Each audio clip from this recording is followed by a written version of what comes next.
Olá pessoal, tudo bom com vocês? Hoje vamos tratar com muita cautela de um assunto que muito tem sido pregado nas igrejas. Por ser de tanta relevância, é importante que nós do canal Segredo do Céu demos nosso parecer. O dízimo, o que significa? O que representa? Deus se agrada que um cristão dê o dízimo? Lembrando que o intuito desse vídeo não é ofender, nem denegrir a fé e a crença de ninguém, muito menos nenhuma instituição ou denominação.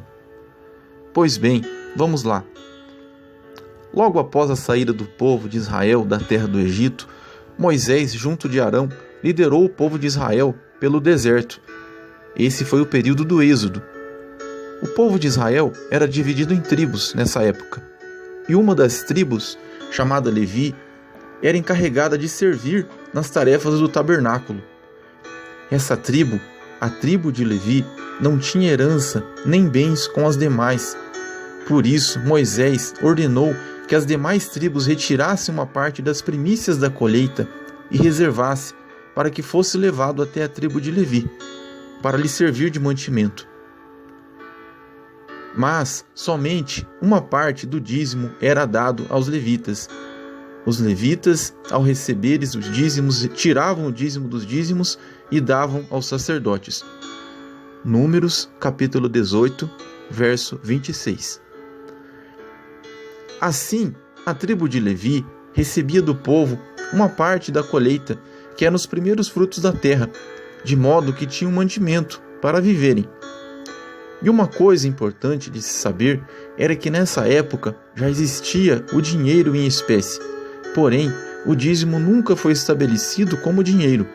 Era somente os primeiros frutos da colheita, em forma de alimento, que eram levados aos levitas.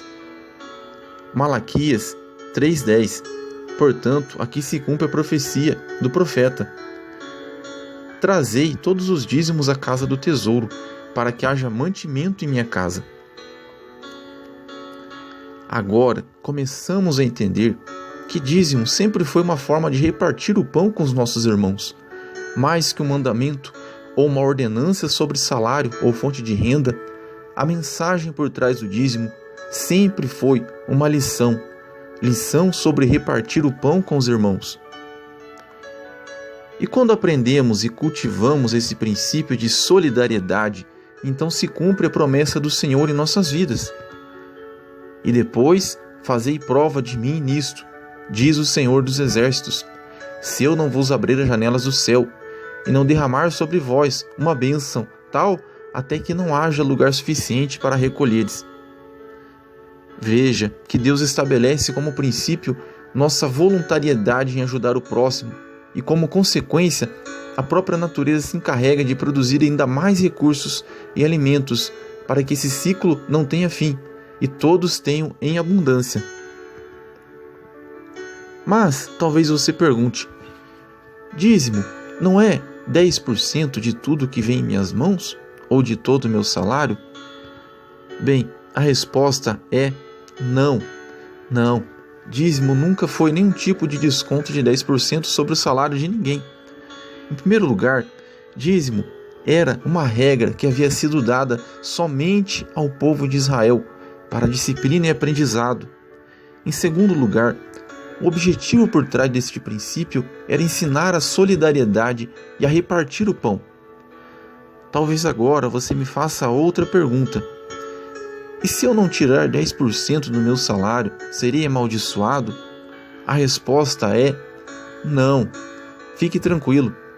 Você já sabe agora que dízimo nunca foi 10% do salário de ninguém. E a Bíblia é um livro de bênçãos e não de maldições.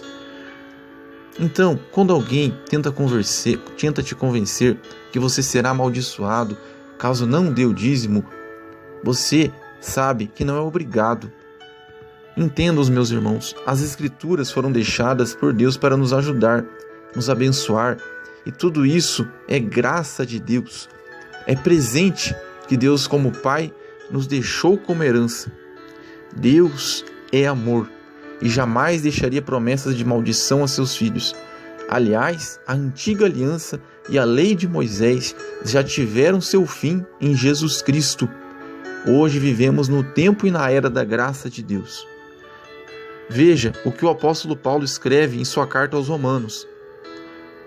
Aquele que não poupou o seu próprio filho, antes por todos nós o entregou, porventura não nos dará graciosamente com ele todas as coisas?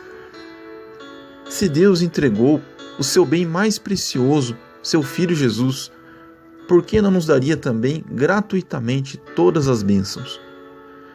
Caro ouvinte, tenha certeza, Deus tem nos dado todas as suas bênçãos e tudo gratuitamente. Não há barganhas a fazer, não há oferendas, nem sacrifícios. Tudo é graça de Deus sobre nós e nossos entes queridos. Bem, nós vamos ficando por aqui. Tendo alguma dúvida, por favor, deixe nos comentários. Deus abençoe muito você e sua família. Saibam que a participação de vocês é muito importante. Até logo!